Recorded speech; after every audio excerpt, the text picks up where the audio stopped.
My name is Eliseo. I was 42 years old and had been a pastor for 15 years when all this happened to me. It was August 2019, a Thursday I will never forget, the 15th, to be exact. I was pastoring a medium-sized church in the Jardines del Val neighborhood here in Mexicali, with about 300 members at that time. That night I was alone in the sanctuary keeping vigil, something I always did when my heart was burdened.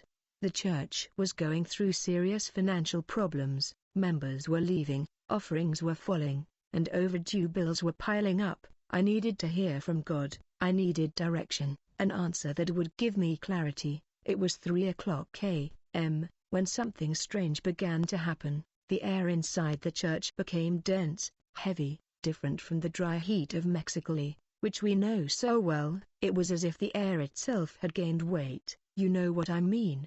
My heart began to race in a way I had never felt before. It felt like it was going to explode in my chest. Suddenly, without my consent, my knees buckled and I fell hard to the ground. It was as if an invisible hand was pressing me down, forcing me to my knees. I tried to get up, but I couldn't. Something was holding me down, something powerful that kept me in that position. That's when the vision began. It wasn't a dream. I was wide awake.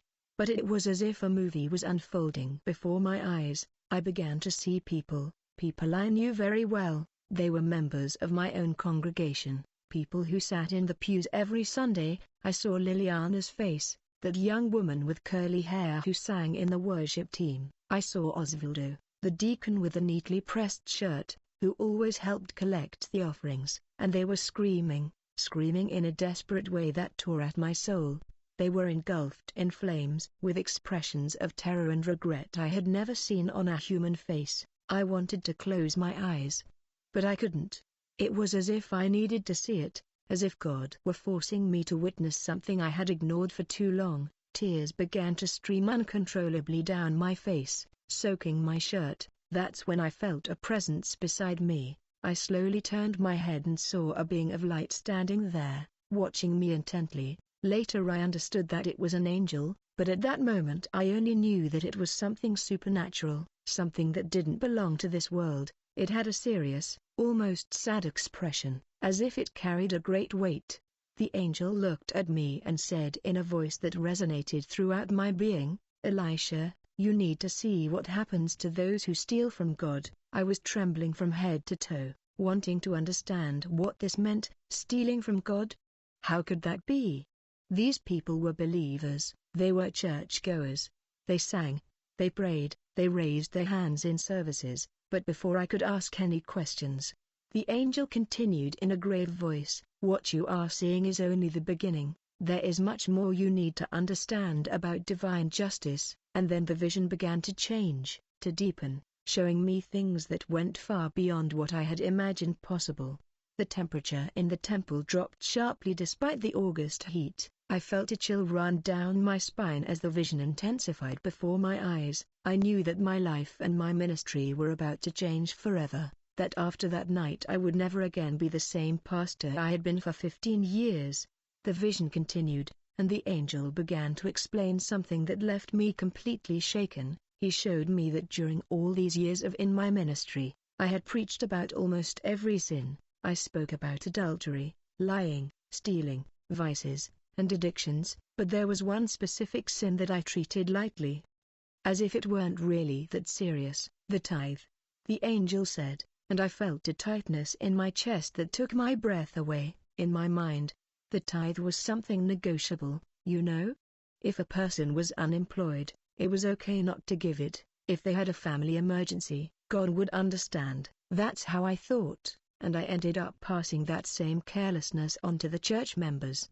The angel pointed ahead, and the scene changed completely. I saw a woman leaving the church after the Sunday service, walking down the dark street toward her home. I recognized her instantly. It was Sister Veronica, who had lost her job as a cashier about 2 months earlier. She was walking home alone, tired, with slumped shoulders. That's when I saw something that chilled me to the bone. Above her head was a red mark glowing in the air like a target painted with bright fire. The mark pulsed, It drew attention. It was impossible not to see it in the spiritual realm. "What is that?"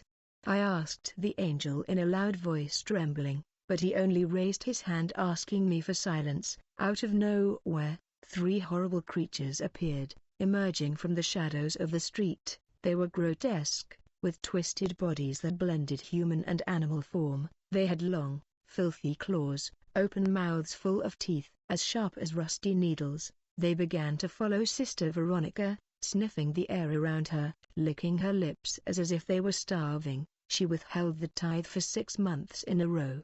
The angel explained in a firm, emotionless voice, "Each month that passes without obedience, the mark becomes stronger, more visible to the spiritual realm. Now these demons have legal permission to act in her life, to devour everything she has." I wanted to scream, I wanted to run and warn Sister Veronica, but I couldn't move an inch. "But she's unemployed," I argued desperately, trying to defend her with all my strength. "How can God demand a tithe from someone who doesn't have money to eat?" The angel looked at me with a mixture of sadness and firmness that pierced my heart like a sword. It was as if he knew exactly what I was going to say. "It's not about the money," Elisha answered slowly, each word weighing on my conscience like stones. "It's about obedience, it's about faith. When someone says, 'I'm not going to give because I need more,' that person is putting themselves in God's place. They are saying they trust themselves more than the one who holds up the entire universe with his word." The vision changed again, and I saw those creatures entering Sister Veronica's house in the colony where she lived. I saw her young son getting sick without any medical explanation, the doctors running tests and finding absolutely nothing wrong. I saw the utility bills arriving duplicated, the receipts multiplying inexplicably, the mark above his head becoming increasingly ever brighter, attracting more and more demons to her. Every deliberate disregard for the Holy Spirit opens another door. The angel said, pointing to the creatures that now completely filled the house, "And once the door is open, Elisha, it is very difficult to close it. These are the devourers of blessings, and they have legal permission granted by the very person who made them to devour everything God had prepared for her. She herself gave them access through her disobedience." I watched as Sister Veronica's life slowly crumbled, job opportunities appearing and then mysteriously disappearing, money vanishing without explanation, small but constant accidents, all while these creatures surrounded her, feeding on every blessing that tried to reach her, blocking every door God tried to open on her behalf. The vision dissolved for a moment, and I returned to the reality of the empty church, still on my knees, sweating profusely despite the air conditioning. My heart was beating erratically, and I was trying to process everything I had just seen with my own eyes. But the angel continued there beside me, silent, as if waiting for me to calm down a bit before continuing. It was at that moment that my mind drifted to a specific member of the church, Renato. He was 35 years old at the time. He was a tall man, always well-dressed, in a dress shirt, impeccably pressed, his hair slicked back with gel, his beard precisely trimmed. He even took a certain pride in his appearance. He always said that in business, image is everything. Renato worked as a manager at an automotive parts distribution company here in Mexico and earned a good 12,000 pesos a month, which was a decent salary in 2019. He was married to Paulina, who had been an evangelical Christian since childhood and was the one who brought him to the church back in 2017. They had 2 beautiful daughters, Camila, 7, and Valentina, just 4. His family was the kind every pastor is happy to have, and the congregation, you know. They always arrived on time, always sat in the front rows, and actively participated in the services. Renato was friendly, greeting everyone, always with that confident smile of someone who has his life under control. But I had noticed something strange during the previous months. Every time it was time for offerings and tithes, I saw Renato take the envelope out of his Bible and place it in the basket like everyone else, but something bothered me. It was a strange feeling I couldn't explain in words. After a few months of observing, I decided to speak with him discreetly. It was a Sunday after the service. I called him to the pastor's office for a conversation I thought would be brief. "Renato, "Can I ask you a personal question?" I said, trying to be delicate about the subject. He continued smiling, calm, confident, as he always was. "Of course, Pastor. Tell me whatever you need." "You tithe, brother?" I saw her smile waver for half a second, but she quickly composed herself skillfully. "Pastor, I'm going to be honest with you," he said, leaning forward in his chair. "I have a lot of respect for those who tithe, I really do, but I've studied this topic, and tithing is from the Old Testament. Jesus never charged anyone for it in the New Testament." He continued with this argument, which I had heard several times before. "Besides, Pastor, I help my mother-in-law every month with 1,500 pesos because she's sick. I pay for the girls' private school, which costs 2,000 pesos each. I donate to foundations for children with cancer. That's already my tithe, don't you think? I'm helping real people, people who really need it." The way he spoke was so convincing that it even seemed to make logical sense. I tried to explain to him about obedience, about the spiritual principle behind tithing, about the protection that comes with faithfulness, but he had an answer for everything, a well-crafted justification for each point. He left the office that day still smiling, still confident, still thinking he had everything under control and that his logic was superior, and I let it go. I didn't insist, I didn't warn him with the necessary firmness. That was my grave mistake. 3 months after that vision, in August 2019, around November, Renato sought me out after the evening service, but the man who appeared before me was no longer that confident, well-dressed manager I knew. His shirt was wrinkled. He had lost a lot of weight. He had deep dark circles under his eyes, as if he hadn't slept for weeks, and his hands were visibly trembling incessantly. "Pastor Eliseo, there's something very wrong in my house," he said in a low, broken voice, looking over his shoulder as if he expected to see someone lurking there in the empty church. "I need to talk. I need to contact you urgently. It's very serious." I don't know what else to do. For the first time I'd ever met him, I saw real fear in the eyes of this man who always seemed so self-assured. "Pastor Eliseo, something is destroying my life," Renato said, his voice trembling, as he sat down on a pew at the front while I closed the church doors. "I need to tell you everything that's been happening because I feel like I'm going crazy." From the pallor of his face and the trembling in his hands, I could see that something very serious was going on. I sat down beside him and asked him to tell me everything calmly, without rushing. He took several deep breaths before beginning, his hands still trembling on his knees. "It all started in July of this year, Pastor. The company where I work began having very strange problems, things that simply don't have any logical explanation." Renato told me that a new delivery truck belonging to the company broke down completely out of nowhere. They lost 120,000 pesos worth of damaged merchandise. The mechanic said he had never seen anything like it. "Pastor, the truck was only 6 months old, had been regularly maintained, and suddenly all the systems failed at the same time, as if something had sabotaged it, but nobody touched that truck," he explained. His voice filled with frustration. The following week, 3 major clients cancelled their contracts without giving a clear or convincing reason. One of them had been working with us for over 10 years, Renato said, running a hand over his tired face. "They called saying they were going to change suppliers, but when I asked why, the man couldn't explain it well. He just said he felt he had to." Just like that, the company quickly began to experience financial difficulties. But the worst, he confided in me, was happening at home. His youngest daughter, Valentina, 4, started waking up screaming every night in the early hours. Without fail, she says there's a black shadow standing in the corner of the room. "Pastor," Renato said, his voice breaking, "a shadow that stares at her all night, that laughs softly when she tries to cover herself with the blankets. Paulina has tried everything she can think of. We left the hallway light on,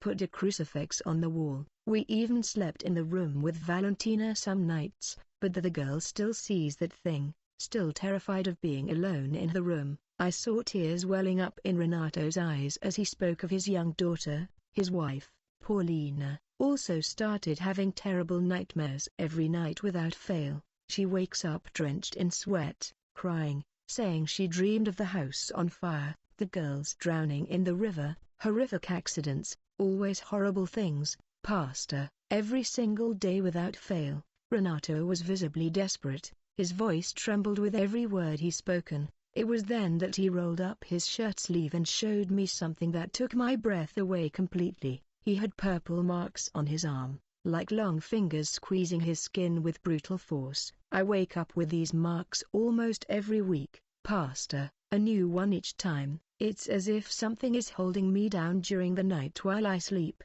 keeping me tight so I can't escape. And there's more.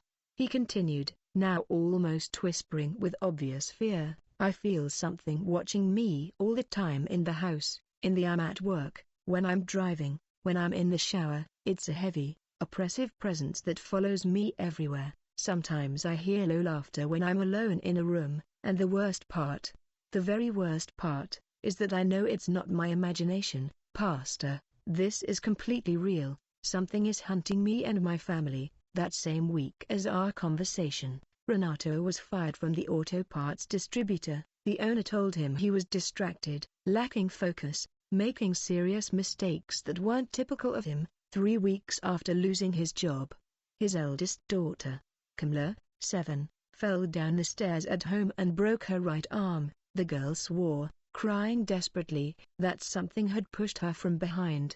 But there was absolutely no one else there. I saw Renato's face crumble before my eyes. This man, who had been so proud, so confident in his own wisdom and logic, was now completely broken. Pastor, please help me. I don't know what to do anymore. I feel like I'm going to lose my whole family, my sanity, my life. Something is destroying me, and I don't understand why this is happening. Tears finally streamed down his face as he pleaded with me desperately. After hearing all of that from Renato, I went home that night with a completely oppressed heart. I couldn't sleep well. I tossed and turned in bed, thinking about the vision I had had, the angel's words, and now everything that was happening to a family in my church. Everything was connected in some way that I was only beginning to understand. In the early hours of the following morning, around 2 a.m., the vision returned with even greater force. I was lying down, but wide awake,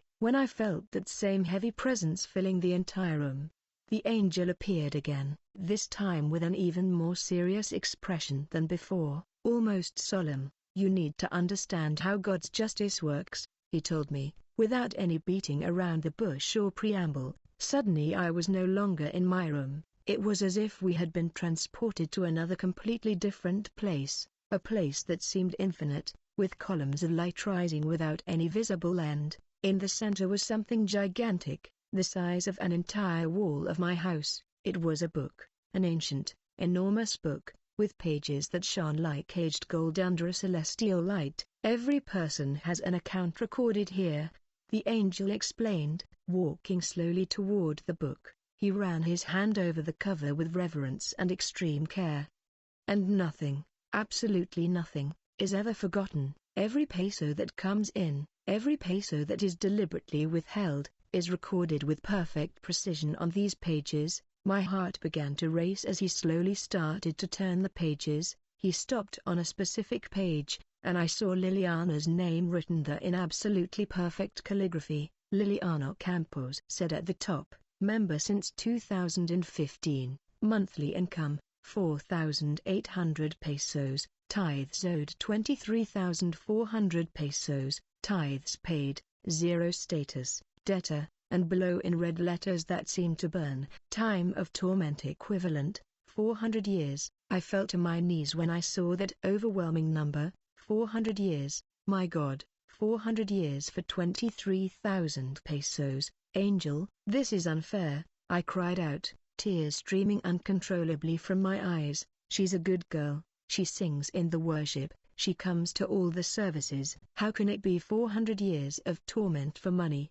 The angel looked at me with such deep sadness in his eyes that he seemed to carry the weight of entire centuries. It's unfair for someone to say they love God, but not trust Him, not even with 10% of what He Himself gave them. she answered with a firm voice, but full of pain. "It's unfair to sing, 'Everything is yours, Lord,' on Sunday and live 'Everything is mine' the rest of the week." It's not about the value of money, Eliseo. It's about how many times she consciously chose to disobey when the Holy Spirit spoke to her. My hand trembled uncontrollably when, without asking permission, I desperately turned other pages of that gigantic book. I saw the name Osvaldo Ruiz, 600 Years of Torment. I saw the name Renato Saldivar, 350 years. I saw the name Veronica Pachko, 280 years recorded. Each name had a detailed account, month by month, of absolutely everything that had been withheld with full awareness. "How many from my church are here?" I asked, my voice completely broken, barely able to get the words out.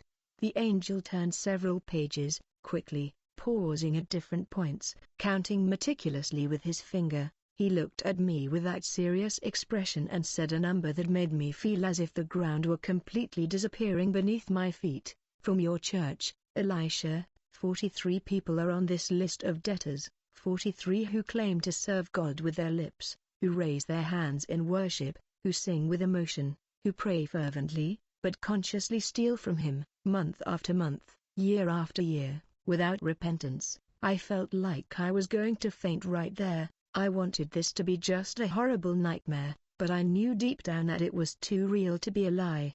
The angel slowly closed the book and looked me straight in the eyes. Every deliberate refusal to obey the Holy Spirit adds time. Every time the Spirit whispers, "Give," and the person responds, "No, I need more," years are added. It is not God who is cruel, Elisha. It is the hardness of the human heart that determines the sentence. Conscious rebellion has a very high price in eternity. Liliana was 28 years old and worked as a receptionist at a dental clinic on Juarez Avenue. She was a pretty young woman with abundant curly hair, which she always tied in a high, neat bun, an easy smile, and a voice as sweet as honey. Everyone at church liked her. She was one of those people who greeted everyone, always lively during praise, always willing to help with whatever was needed. She earned 2.5 minimum wages at that time, nothing extraordinary, but enough to live with dignity. She lived alone in a small,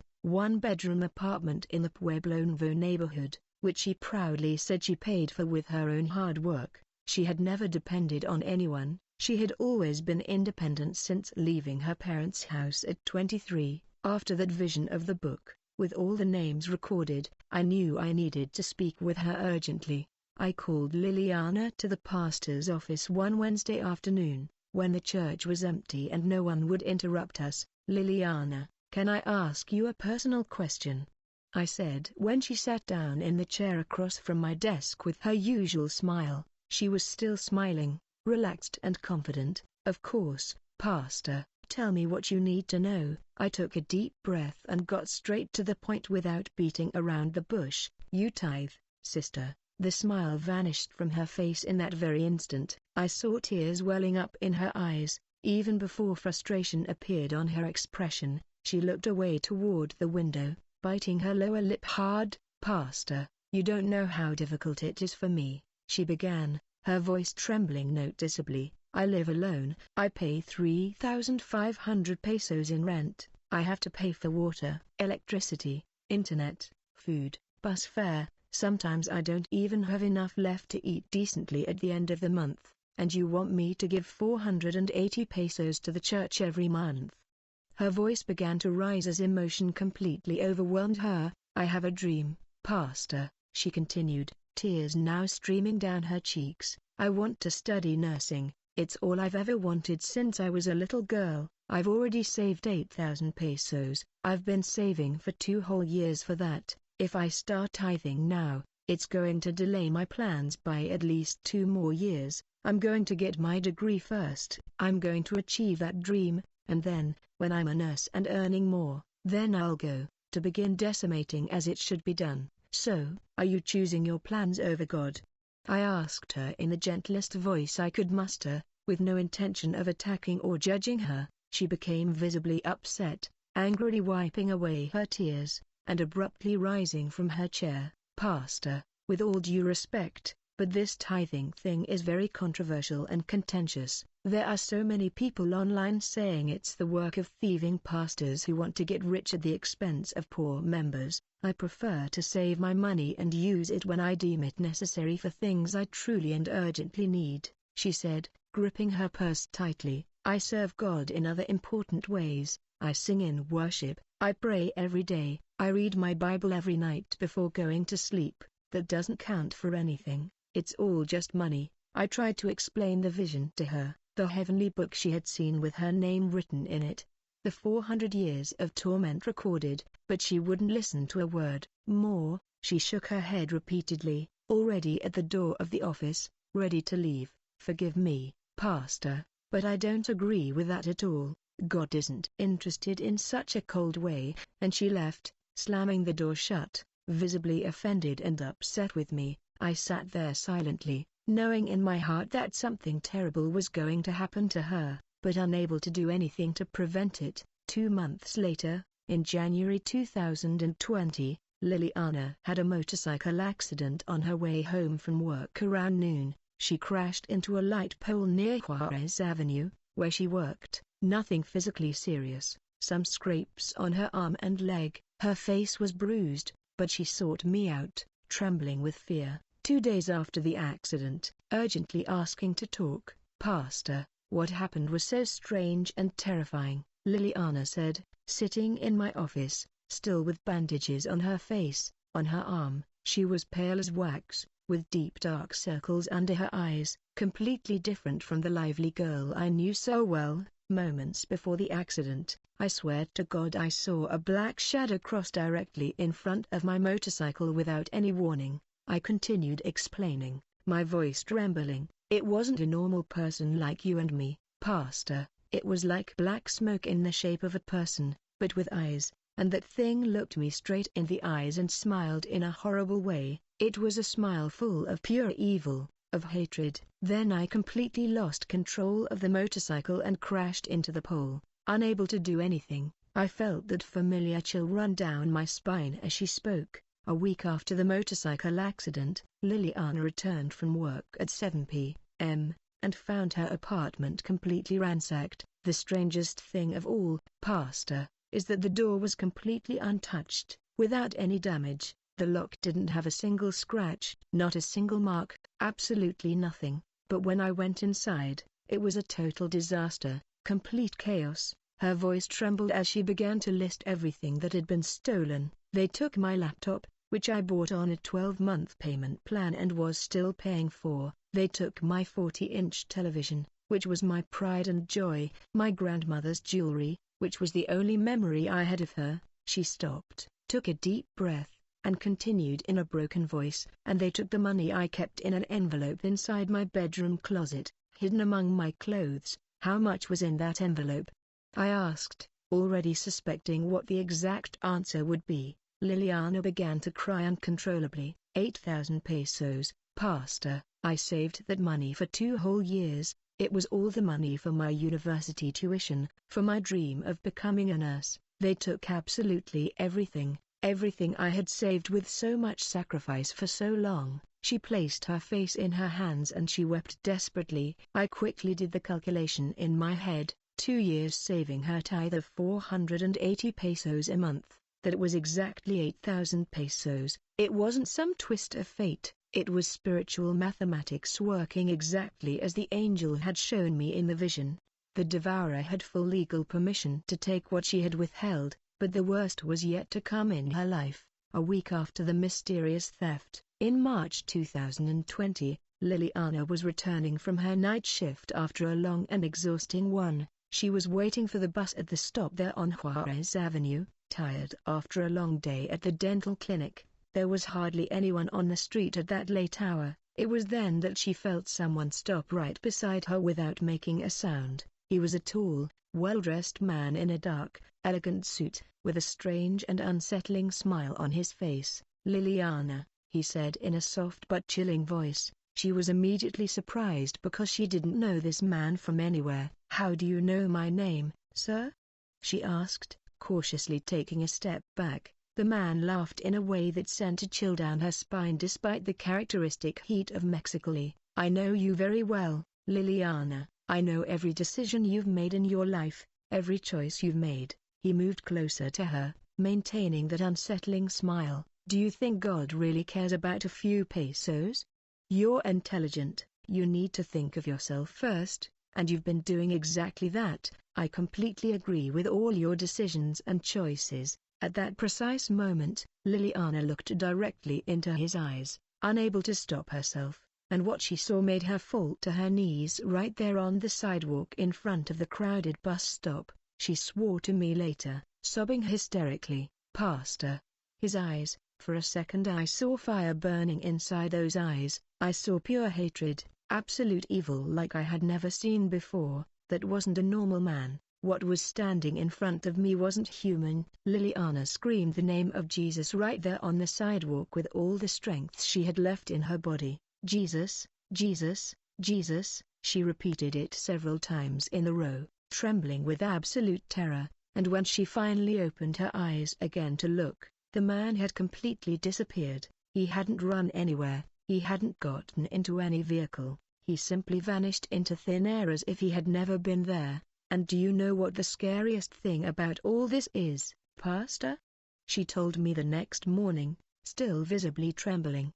There were about 5 people waiting for the bus with me at that same stop. When I asked them if anyone had seen the man in the dark suit, they all looked at me like I was completely crazy. No one saw a thing, only I saw him standing there. He gripped my hand desperately. Pastor, I need to get my life right with God right now, immediately, before it's too late for me. Liliana did something that, to this day, deeply impresses me with her courage and determination. She went to the bank the next morning and took out a personal loan of $23,400, exactly the total amount she owed in tithes since joining the church in 2015. I'm going to pay off this entire debt in one fell swoop, she said, her eyes filled with absolute determination. I'd rather owe money to the bank 1,000 times than owe it to God and risk my eternal soul. The following Sunday, Liliana arrived at church with that heavy envelope in her hand, trembling with nerves. She went to the front during the offering and tithe collection. She asked for the microphone, her voice still trembling with emotion. Brothers and sisters, I need to confess something very serious before all of you, she began, and the entire church fell silent. I've been a member of this church for 5 years, and I've never given a single penny in tithes, not one in all this time. I thought I knew better than God, she continued, weeping uncontrollably. I thought my plans were more important than obedience to Him, and because of that pride and rebellion, I saw Him with my own eyes. I looked directly into His eyes, filled with fire. He came to congratulate me for robbing God, for following His path of destruction instead of the path of blessing.